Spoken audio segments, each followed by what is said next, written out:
saw Satan fall like lightning. I saw darkness run for cover. But the miracle that I just can't get over is my name is registered in heaven. Now I believe in signs and wonders, and I have resurrection power. Yes, I do. Still the miracle that I just can't get over. My name is registered in heaven. Oh, my praise belongs to you forever.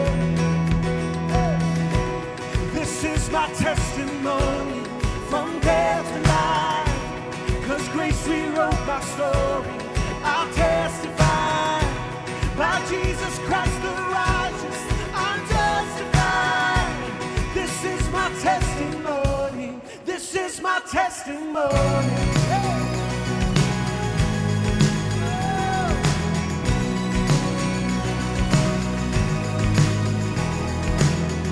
Come together, sons and daughters, bought with blood and washing water. Sing the praises of the Spirit, Son and Father. Our God will finish what He started. Yes, He will. Our God will finish what He started. This is my testimony from death to life. 'Cause grace rewrote my story. I'll testify by Jesus Christ the righteous. I'm justified. This is my testimony. This is my testimony.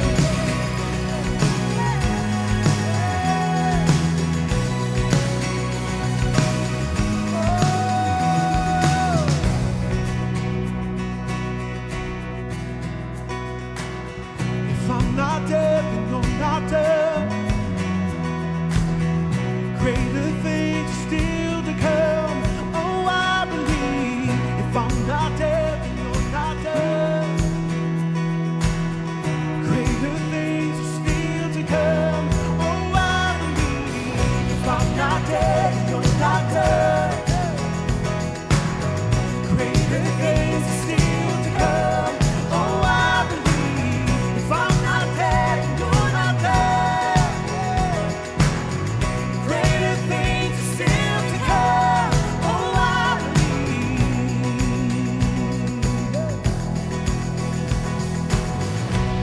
This is my testimony from death to life.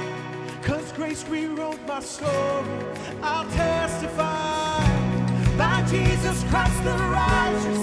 I'm justified. This is my testimony. This is my testimony from death to life. 'Cause grace rewrote my story. I'll testify by Jesus Christ the righteous. I'm justified. This is my testimony.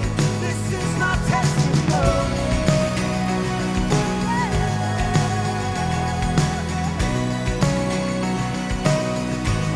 This is my testimony.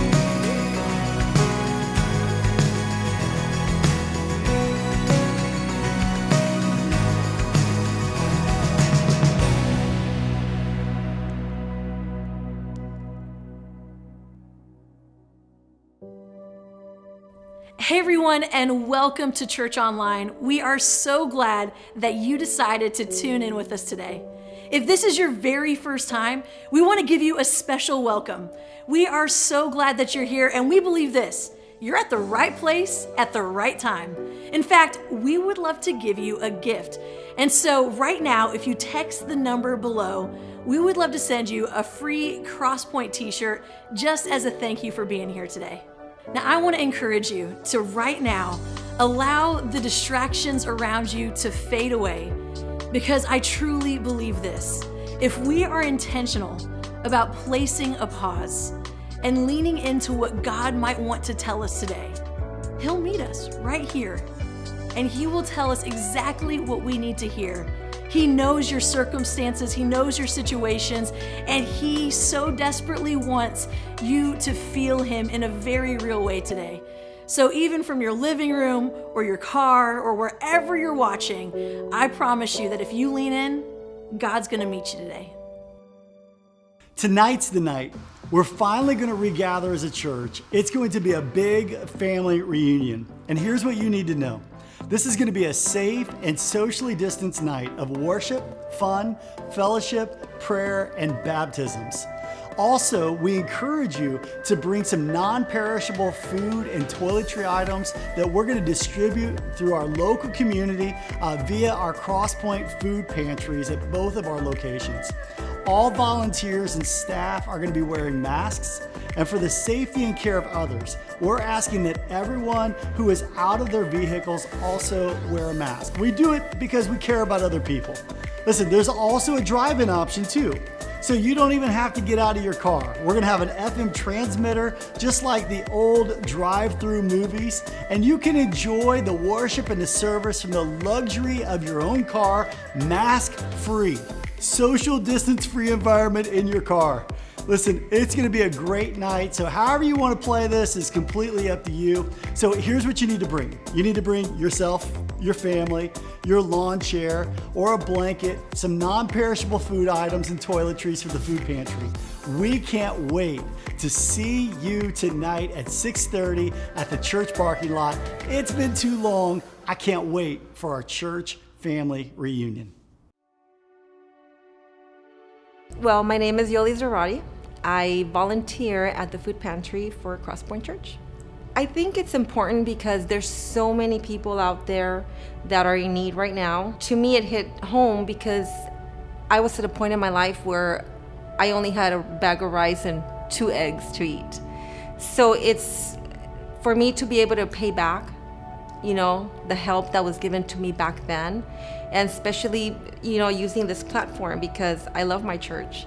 And when they said we need help, I'm there. I do the shopping for the food pantry, thanks to the donations that we receive, that we are so grateful for, because without those donations, this would not be happening. There's this dad that came, and we actually asked them to write down their name and the number of family members that they have and their email, so we can keep in touch with them and see how they're doing. So he walks in and he writes down 3, his name and the number 3, and I'm like, okay, so it's you and he's like, oh, my 3 kids. I'm like, oh, okay, so then it's your 3 kids, you and? He's like, oh, and my wife. I'm like, oh, so then write the number 5. So when he's writing the number 5, he looks up, his eyes just like teared up. And I'm like, are you okay? I thought you guys were just giving food for kids. You're giving for us too? And I said, yes, we are. So he just put his head down. He started crying. And that day we had been blessed. Somebody went to a Costco trip and they brought things we usually don't have. We had meat, we had milk, we had bread. We were able to help him, and he was in disbelief that we were not just helping kids, we were helping the whole families. Basically, that's just one story, but we have helped over 500 families. Most human beings want to have a sense of purpose in their life. Sometimes we don't have something that, we're gonna leave a legacy, money or houses or cars, but giving, having a place that we can set all this up, and then having church members coming together with donations, and then having the volunteers coming together to put it all, just set it up. I think it matters because at the end, this will be one of the legacies that Crosspoint Church will leave behind. In time of need, we told the people in need, you matter to us. This matters, and we are here to help because you are worth it. You are a human being, and you are more than enough to matter to us.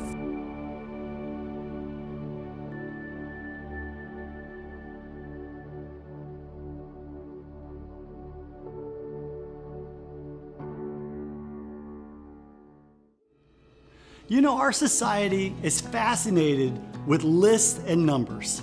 There's the Consumer Price Index, the AP College Football Poll, which will give way to the BCS rankings, the Forbes Wealthiest People list, and on and on. Well, there's another list that I came across, something called the Misery Index.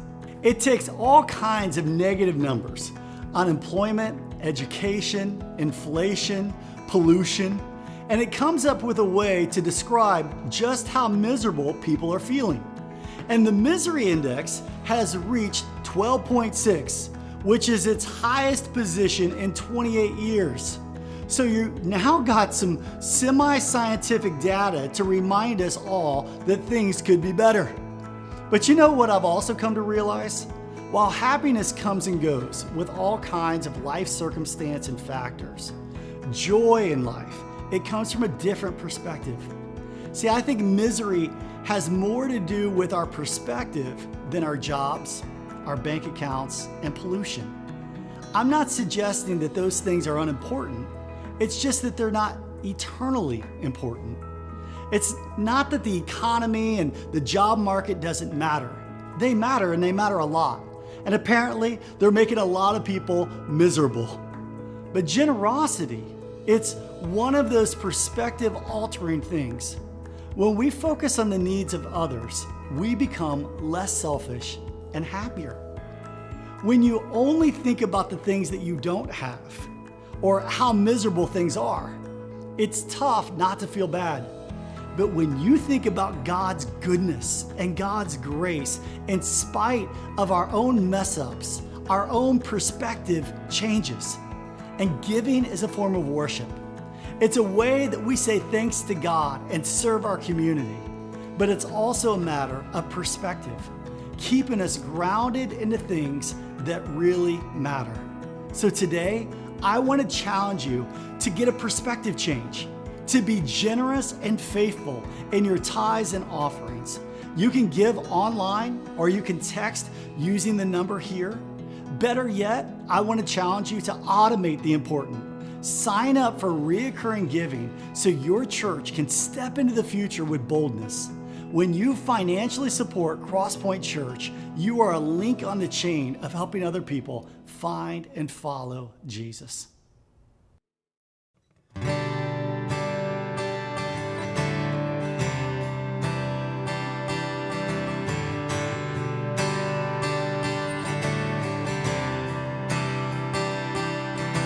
Darkness tries to roll over my bones, and sorrow comes to steal the joy I own. Brokenness and pain is all I know. I won't be shaken. I won't be shaken. My fear doesn't stand a chance when I stand in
welcome to Church Online. We're so glad that you are watching right now. And I want to encourage you, man, share this with somebody else. Be a hope dealer today. Man, let's share the good news of Jesus Christ. I'm so glad that you're watching today. And I have a question. Have you ever found yourself just disappointed? How about just disappointed in yourself? You know, I find myself disappointed at times in who I am, that like I don't make as much progress as I would like to make in life. I'm disappointed, you know, here, case in point. So I'm studying for this message right now. I'm at Esther's Taco House, and I'm studying. There's a friend of mine. I start talking to him. We say bye. I leave, and I completely leave my message notes there. I'm so forgetful, and fortunately for me, I went back. They were in the trash can, a little bit of tacos, but no big deal. Was able to get them. I'm like, how am I so forgetful? I'm disappointed in the fact that, man, I'm just not good at home repairs. It's like my neighbor next door came to me, and I had an issue with some of my sprinklers, and I don't have a clue how to fix anything. I mean, my kids know if there's a leaky faucet or something's broken in the house, they all call their mom. And, you know, I got to give up my man card because I'm just disappointed, like in myself. I'm just not good at those things. You know, other things like, you know, I care too much about what people think about me, and I just get disappointed in myself that I haven't made more progress at this point in my life. Have you ever been there? Have you ever felt just disappointed? You know, I feel disappointed because, man, I'm in conversation with people at times, and I want to say the right thing. I want to show some empathy, but when my words come out, they come out a little bit more direct. And I can tell that they don't really feel that I'm jiving with their heart and their feelings. And I get disappointed. And some of this is just like the sour fruit of self-absorption. You know, I want to be, I read this from Garrison Killer. I want to be named Sun God, King of America, Idol of Millions, the Bringer of Fire, Thundar, the Boy Giant. It's like, that's what I want to be called. That's what I want to be named. Have you ever been there just disappointed because sometimes you're just filled with too much of yourself? And some of the disappointment runs deeper than that. I think about who I want to be as a father. And, you know, I have this dream when it comes to my kids of us making memories together and us, you know, having food fights and me teaching them about sports and them laughing so much that tears are flowing from our eyes, and me teaching them about leadership and me just holding them with so much care and compassion that they know how much I love them. But when I reflect back on my day as a father, I catch myself at times, you know, like pretending like I don't hear them when they're in an argument because I don't want to expend the energy that it will take to teach them some conflict management skills. I find myself sometimes getting frustrated because they're asking so many questions, or maybe their stories are so long. And I'm not who I want to be when it comes to being a father. And this doesn't just play out in being a father or being a neighbor. And sometimes my disappointment in myself will play out in just jealousy. When I see others succeed publicly in my field. Or I'm disappointed that some things are small and petty, but I can make them really big. I'm disappointed that I sin. I'm disappointed in myself that when I pray, my mind starts to drift. And there's more that I'm disappointed about in my life, but I'm not quite ready to go public right now with all of those things. But I just wonder, have you ever been there? Have you ever just been disappointed in where you are? And some, maybe even psychologists or in the secular world, they would say, well, Brian, that's natural, and that's just maybe a lack of self-esteem. They may even say that it's a failure to accept who you are. And while that may be part of it, I don't think that's the whole, not by a long shot. I think that the wiser answer is rooted, and it's a reflection of a deeper problem. It's a failure to be the person that God has called you to be. It's a failure to be the person that God has called me to be. And one of the most profound statements I've ever heard about the human condition around disappointment, I heard when I was 5 years old. It was spoken by my hero, Popeye the sailor man. And whenever he felt disappointment, whenever he felt like he wasn't enough, when he felt inadequate, he would just say this phrase, I am what I am. I mean, he knew who he was. I mean, Popeye, he was a sea-fearing, pipe-smoking, olive oil-loving sailor man. He had never been to therapy. He wasn't educated. He wasn't sophisticated. But he would come out and he would just say, I am what I am. Have you ever said that? Or have you ever heard someone else say that? I am what I am. You see, but my dad was hot-tempered, so I'm hot-tempered. That's just who I am. See, my mom, she wouldn't let anything go. She was pretty relentless. She would hold grudges, so that's who I am too. I am what I am. Now, while that may be true of maybe some tendencies, I think that there's some sadness in that expression as well. I am what I am. I am what I am. Because it basically may describe some of who you are, but on the other hand, it also is just sad because it gives this feeling of there's no hope. Don't get your hopes up. It's this phrase and this feeling that comes across as if don't expect much. And these feelings of disappointment, they zap our hope from us. And we're in this series called Hope Dealer. And in this series, we're learning how to fill ourselves with hope.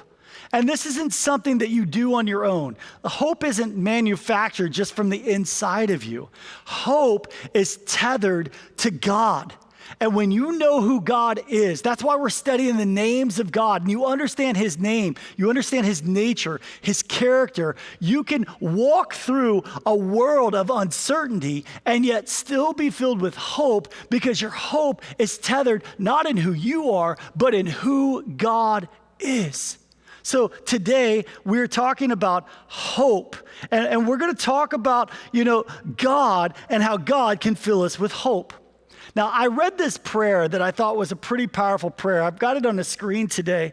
It says, and now, Lord, with your help, I shall be myself. And now, Lord, with your help, I should be myself. See, I want to be who God has created me to be. I want to step into who he's called me to be. But I could only do that through God's power and through God's strength. Listen, if you want to grow spiritually in your life, if you want to be like Jesus, if you want to see what Jesus would see, you want to see what he would see looking through your eyes. You want to think how Jesus would think. You want to behave like Jesus would behave. You want to feel like Jesus would feel. See, in order to do this, you've got to have this relationship with God. And understand that God, he's not so concerned about your spiritual life. He's concerned about your entire life. What I mean by that is sometimes we think that our spiritual life is just our Bible reading, our prayer time. Listen, God is more concerned about who you are, every single area of your life, and that we're becoming more and more like who he has created you and I to be. And whenever we're on this hope journey, we have to understand that it's only God that can truly give us hope. He is the source of our hope. I read this story about Michelangelo, the great sculptor, and he sculpted this masterpiece. It's actually called the Pieta. And the Pieta was sculpted. It actually means pity or compassion. But there were some people that came up to this marble slab and they vandalized it. They literally took a sledgehammer and they crushed it in two. But these Vatican artists, they came back and they restored it to nearly perfection. And when I read that story, I immediately thought of Ephesians chapter 2 and verse 10, where it says, "For we are God's masterpiece." That means you are a masterpiece. You are a pieta. The word actually is poema in the Greek, which is where we get our word poem or poetry. It says that you're God's masterpiece. He's created you, and he's created us anew in Christ Jesus so we can do the good things that he planned for us long ago. Now, God, he sees that we're made in his image, but his image has been defaced in us. And it's been smashed. It's been broken. And God, he doesn't want to just repair you. He wants to, Ephesians 2:10, he wants to create us anew. He didn't want to just bring us back to we're broken and put us back together. He wants to create something brand new when we are in Christ Jesus. Man, this is where we find hope, is through that process. Listen, I want to tell you the story today of a man in the Old Testament that faced disappointment. And he was leading a group of people that had been highly disappointed. They were in a time in our world where there was no hope for them at that time. This was a man that came from a dysfunctional family. This was a man at times that struggled with anger. This is a man that would just take things into his own hand at times. But he had this defining moment that happened in his life. It was an interruption in his life, but it was an interruption that he paid attention to because God was in the interruption. This man's name was Moses. And one day he was walking in the wilderness and he saw a bush. That was the interruption, and it was burning. And you know, he could have looked the other way. He could have ignored it. And if he would have ignored it, he would have missed what God had for him. He would have continued his life in this stage and season of disappointment in himself. But he didn't miss it. He looked towards the bush, and he had this burning bush experience with God where God spoke to him, and God said, "Moses, I want to use you to be a hope dealer." And God told him, "I want you to go to Pharaoh, who was the commander-in-chief of all of Egypt, and I want you to tell him, 'Let my people go.'" And after Moses heard God say that, his disappointment in himself began to rise up because Moses didn't feel like that he was enough. And so he asked God, he said, "Listen, man, who am I to do this? I'm not the one to go to the commander-in-chief of Egypt. Listen, I have a stuttering problem. I don't have what it takes. There's no way. If you knew all of my disappointments, if you knew all my insecurities, God, you would never be asking me to be a hope dealer right now in this time. Not now. Man, everyone around me, listen, we need a leader. We need somebody else. I don't have what it takes." And God says to Moses, "Listen, I know all of that, Moses. I know everything about you, but I will be with you. Your inadequacies are not the ultimate truth about your life." Listen, Moses, you are what you are, but that's not all that you are. You are what you are, but that's not who I am calling you to be. You're not yet what I want you to be because, Moses, I'm going to create you anew. And here's what Moses said in Exodus chapter 3. Moses protested, "If I go to the people of Israel and tell them, 'The God of your ancestors has sent me to you,' they're going to ask me, 'What's his name?' Then what should I say?" And God replied to Moses, "I am who I am." He says, "I want you to tell them that I am is the one who sent you." Say to the people of Israel, I am has sent me to you. See, Moses says, I'm not. And God says, I am. Whenever you find yourself disappointed in yourself, whenever you find yourself saying, I'm not, remember, you may not, but God says, I am. Now, the name of God that we're looking at today is this name, Yahweh. God said to Moses, say this to the people of Israel, Yahweh, Yahweh, the God of your ancestors, the God of Abraham, the God of Isaac, and the God of Jacob has sent me to you. Yahweh, I am, is Yahweh.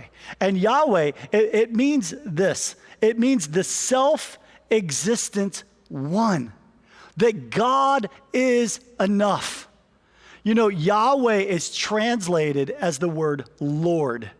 Did you know that the word Lord is used 6,800 times in the Bible? Yahweh, I am. You may not feel like you are, but God says, I am. I am is with you. I am is who I am, is what God says. Listen, I remember whenever I was in college, and I was playing basketball on the basketball team, and our center was not playing very well. His name was Nate, and Nate wasn't playing well. I was sitting on the bench. I wasn't playing very well either that game. And my coach, who was an older guy, he was 1956 All-American for the University of Nebraska basketball team. He played with Tom Osborne, the legendary coach of Nebraska, was his roommate in college. So my coach was older. But my coach, he wanted to take Nate out of the game, so he looked down the bench and he saw a guy, Mike. Now, Mike never got in the game. Now, Mike was super tall, just wasn't a great basketball player.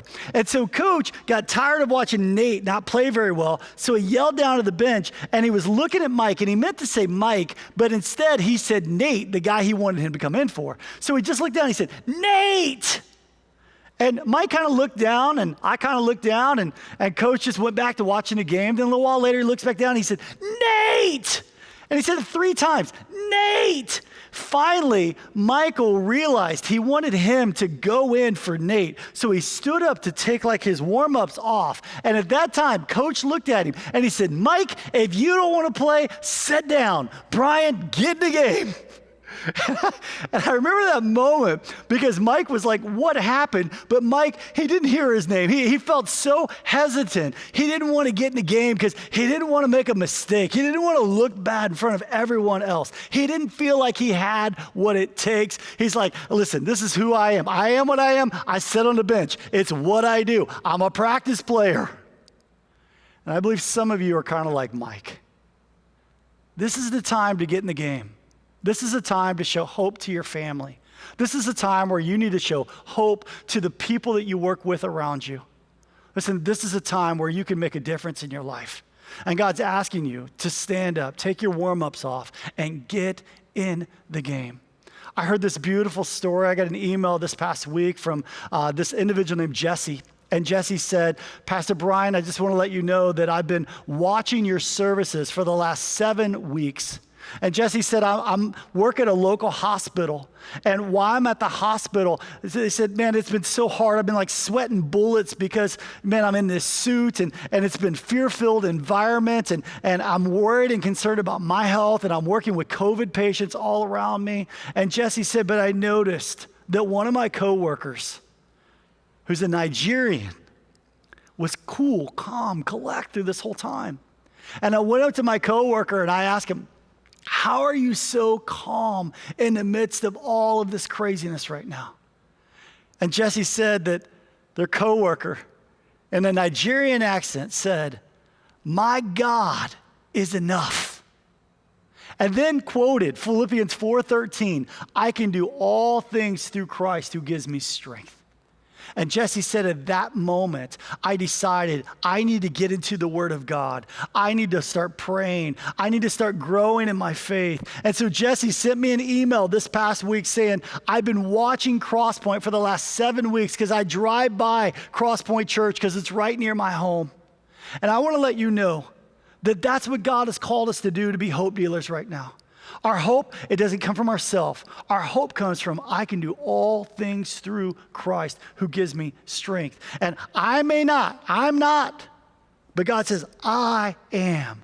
When you feel like you're not, God is I am. He is Yahweh. He is Lord. He is the self-existent one. Now, I remember a few years ago, there was this popular TV show about these teenagers.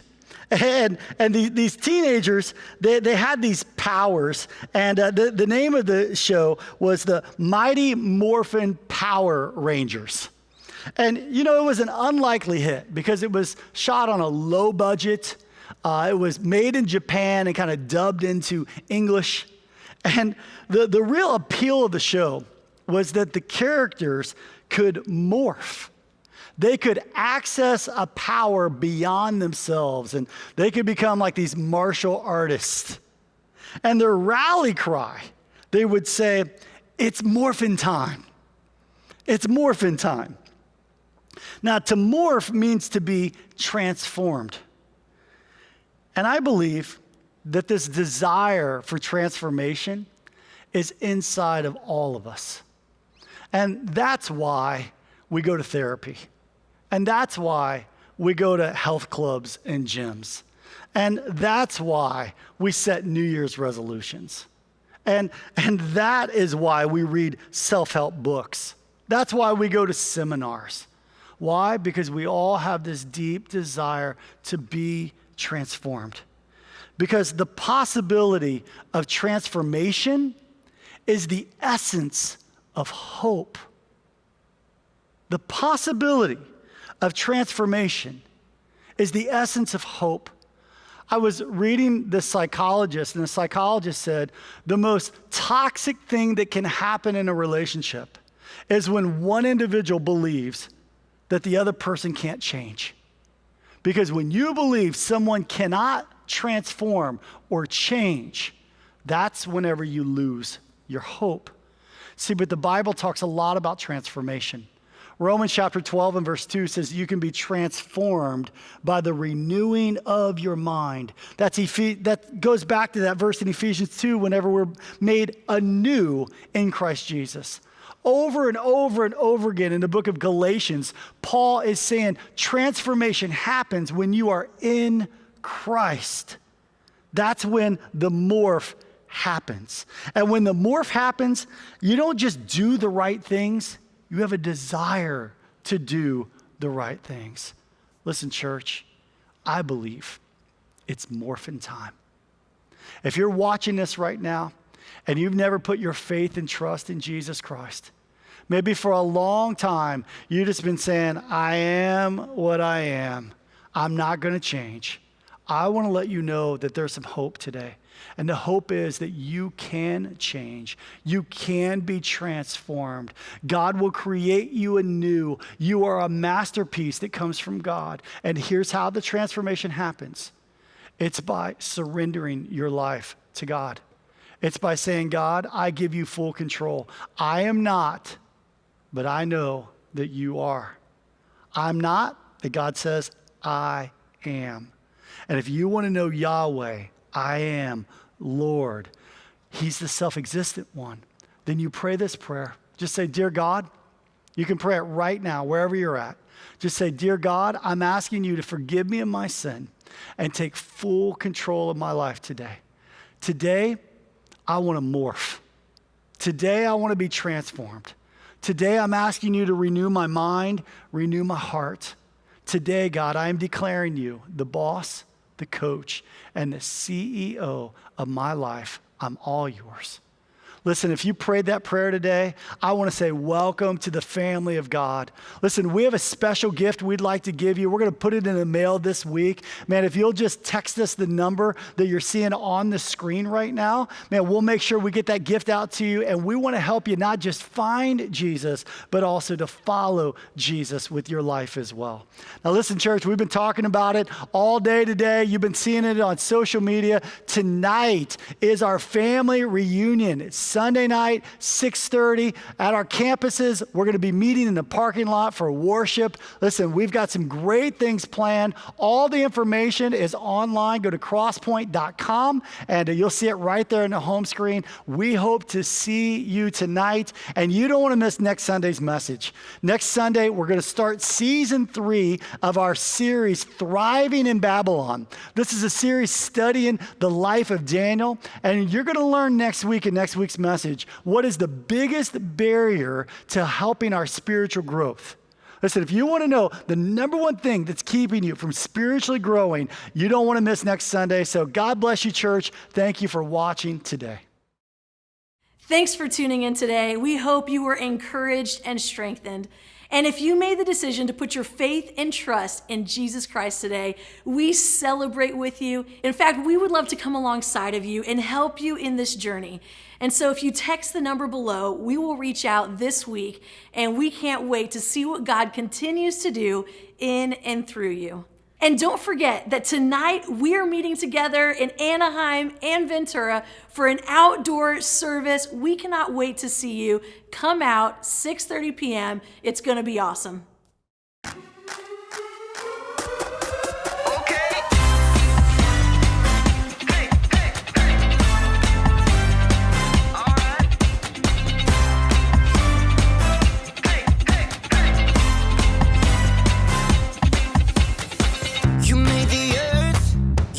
Spinning.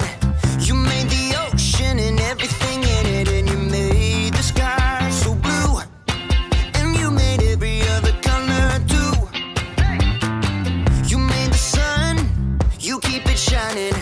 You put the moon up in the midnight sky, and everything around me created by you only. I just wanna thank you, 'cause everything you made is so beautiful. Every single star and every beat of my heart, and it's beautiful. You made my feet, you made my hands, you made me sing and you made me dance, 'cause your love is all around me, and your love is so astounding. I just wanna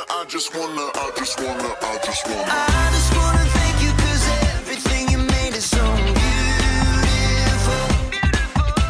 Every single star and every beat of my heart, and it's beautiful. Here we go, break it down now. Everything you created with your imagination is wonderful and good, wonderful and good. You're my inspiration beyond all explanation. You're wonderful and good, you're wonderful and good. Everything you created with your imagination is wonderful and good, wonderful and good. You're my inspiration beyond all explanation. You're wonderful and good, you're wonderful and good. I just wanna thank you, 'cause everything you made is so beautiful. Every single star and every beat of my heart, and it's beautiful. I just wanna thank you, 'cause everything you made is so beautiful. Every single star and every beat of my heart, and it's beautiful. Hey everybody, it's me, Jacob, and today I'm here to talk to you about creativity. Creativity is imagining what you could do because you were made in God's image. There are so many different artistic ways to be creative, and today I hope to demonstrate just how creative I am in the culinary arts.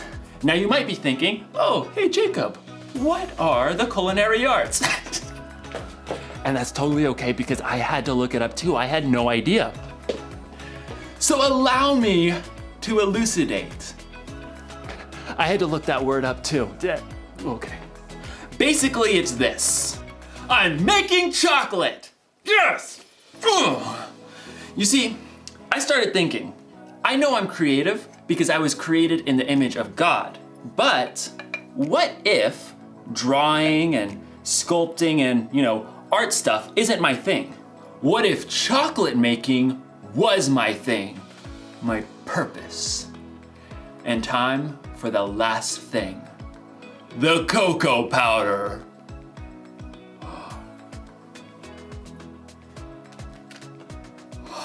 In my research, I learned that chocolate comes from a bean that grows from the cacao tree, which technically means that chocolate's a vegetable. True story. Oh, this looks so good. Bon appetit. That is so good. I think I've really discovered what my purpose is. Chocolatey goodness. It's like in today's story. God had a purpose for a woman named Esther, and you're going to find out if she discovered her purpose before it was too late. Time to check the old recipe book. Oh, let's see. Chill for 4 hours. Chill for 4 hours. No, I'm kidding, obviously. It means to put it in the freezer. Just, duh. I had to look it up. And I spent 2 hours in the freezer before I realized that it meant the chocolate and not me. So, see you soon.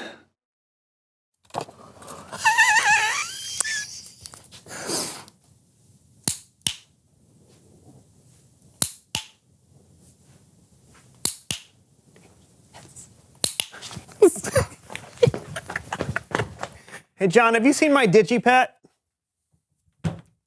John?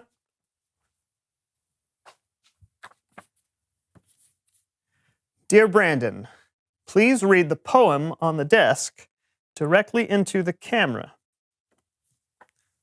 All right, easy enough. Where to look? Where to look? I know not where to look. Sorry, start from the beginning. Where to look? Where to look? I know not. It's weird. Sorry. All right, one more time. Where to look? Where to look? I know not where to. Where should I look? Where to looky look? You know what? Okay, I got this. Here we go. Whew-ah. Where to look? Where should I look? Where should I look? Looky, looky, look. Looky, looky, looky, looky, look. Looky, looky, look. Look. Where should I look? Where should I look? Where should I look? Look. Ah!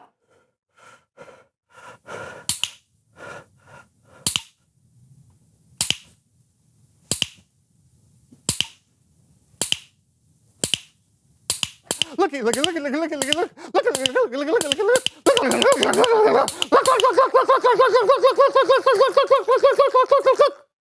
I love poetry.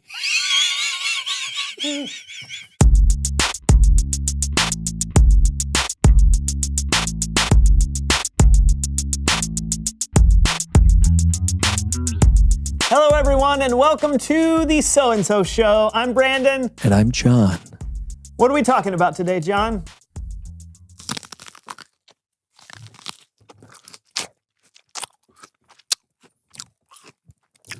Purpose. Purpose. And my purpose today, Brandon, is to help you relax by providing soothing yet enjoyable sounds for you and your viewers to listen to.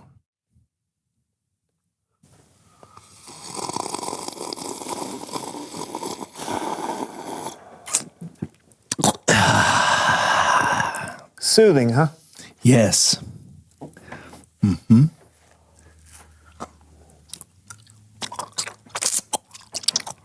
Mm.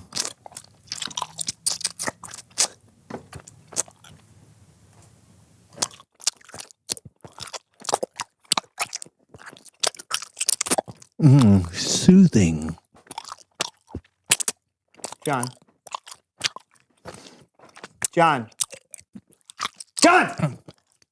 What? Can you stop? Can you take the microphone away from your face? Turn it off or something? Why? Just please do it. Fine. What's the problem? You're making a bunch of mouth noises into a microphone. Well, yes, Brandon. I am. It's called ASMR, which stands for Autonomous Sensory Meridian Response. It's all the rage on the World Wide Webs. Mouth noises? Yeah. You got a problem with mouth noises? Everyone has a problem with mouth noises. They're gross. Well, Brennan, you're really not going to like the game I had planned. Why? It's called What's John Eating? No!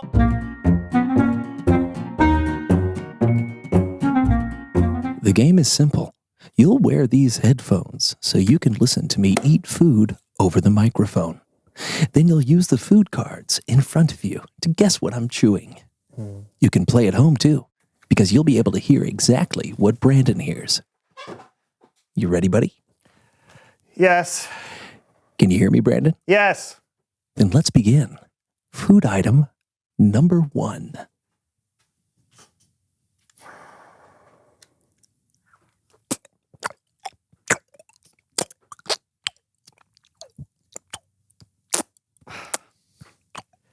I don't know, a hard-boiled egg? You are incorrect. It's chocolate pudding. Food item number 2. Okay.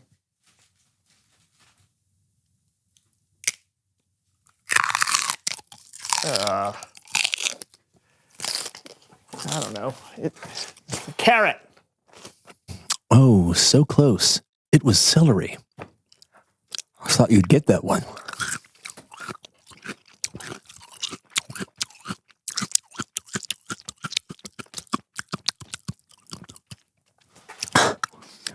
I'm sorry, it was stringy. All right, go. Okay. Food item number 3.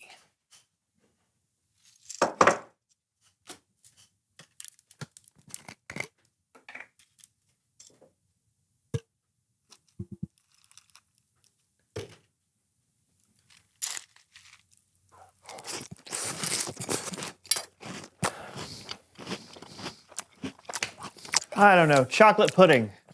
Wrong again. It's cereal.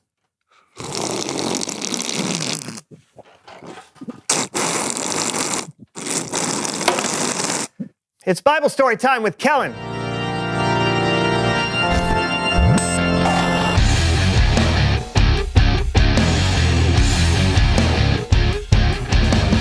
Hey guys, what's up? Hey, Kellen. Brandon doesn't like my relaxing ASMR mouth noises, and I thought it was my purpose. Okay. Kellen, please just move on with your story. Sure thing, man. Well, today I want to talk about an incredibly brave and creative woman. In fact, there's a whole book of the Bible devoted to her story, and her name was Esther. And today we're going to tell it in another edition of Human Head Puppet Theater.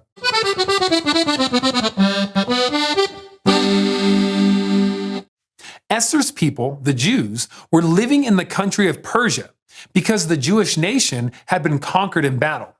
The king of Persia was a guy named... I can say my own name, thank you. Sorry, my bad. Yes, you're bad. I am Xerxes, king of Persia. You may continue. Thanks. King Xerxes was looking for a wife, and after searching for the most beautiful woman in the kingdom, he chose, you guessed it, Esther. Ladies and gentlemen, give it up for Esther! Hello! I am Esther, the new queen. A so-and-so show player. Oh, man. Don't be rude. Okay. You may continue. Now, King Xerxes had an official who he placed in a very important position. That man was Haman. Did you hear that, world? I'm Haman, and I'm important.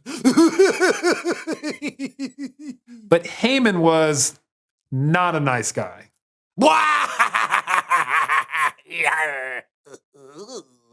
The king commanded that people bow down to Haman when he walked by, and everyone did.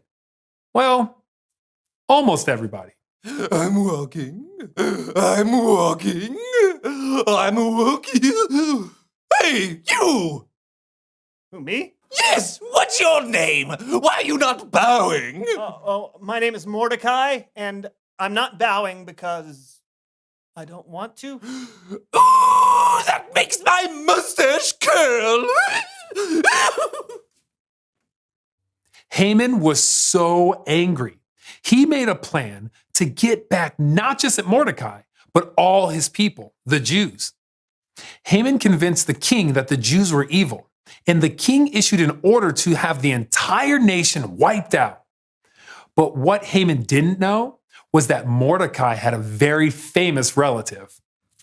Dear Queen Esther, it's me, your cousin, the guy who practically adopted you, remember? I don't know if you know this, but the king issued a decree that all of our people should be wiped out on the 13th day of the 12th month. It's because of this villain, Haman. Is there anything that you can do, Mordecai? Dear Mordecai, this is horrible. But what can I do? You know there's a law that says no one can approach the king without being sent for. If I do, I could die. Although, there is a chance the king could hold out his gold scepter if I approach. If he did that, my life would be spared. But I'm not sure what to do. Esther. I know you're frightened. We all are. But you may be our only hope. This could be your purpose. Who knows? It's possible that you became queen for a time just like this. Gather all the Jews together. Go 3 days without food or drink. Then I will go to the king, and if I have to die, I'll die.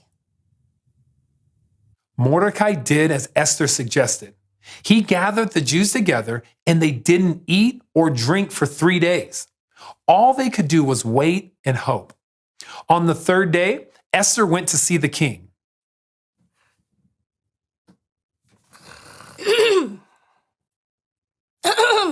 King Xerxes? What? Esther?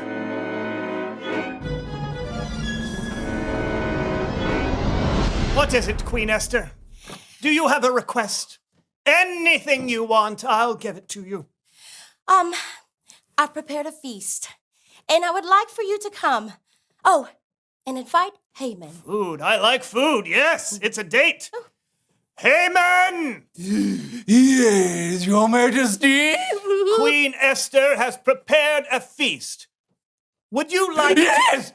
Yes! I'm going to eat with the king! Because I'm special.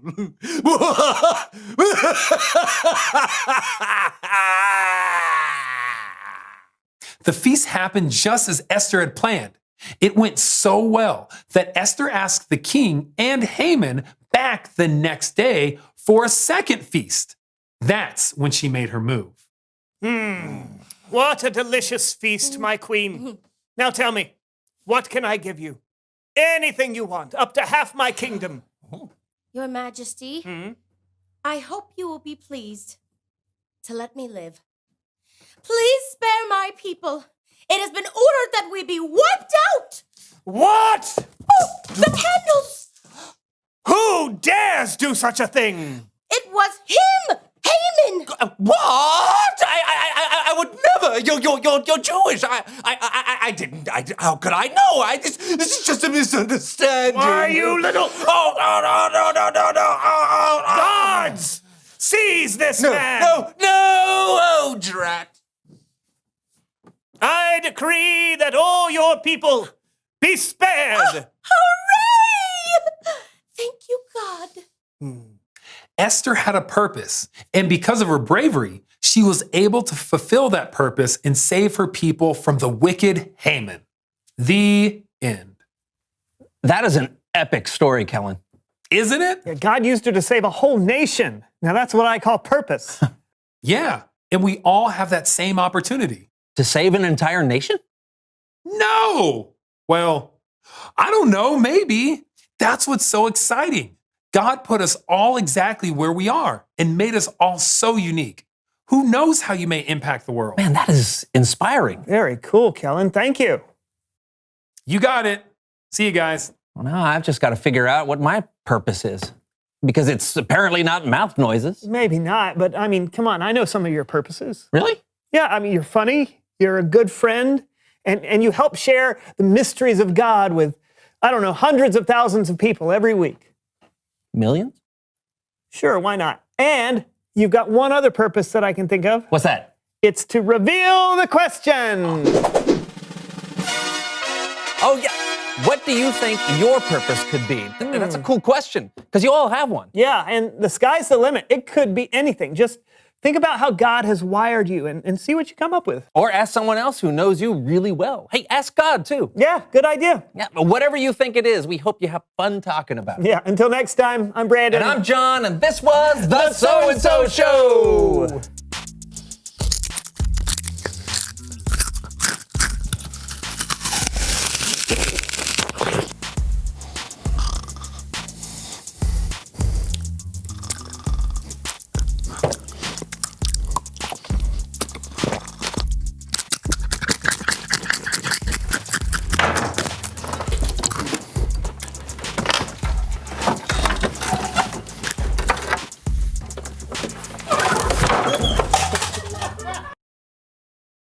God always has a purpose. He had a purpose for Queen Esther when he put her in the right place at the right time to save her people.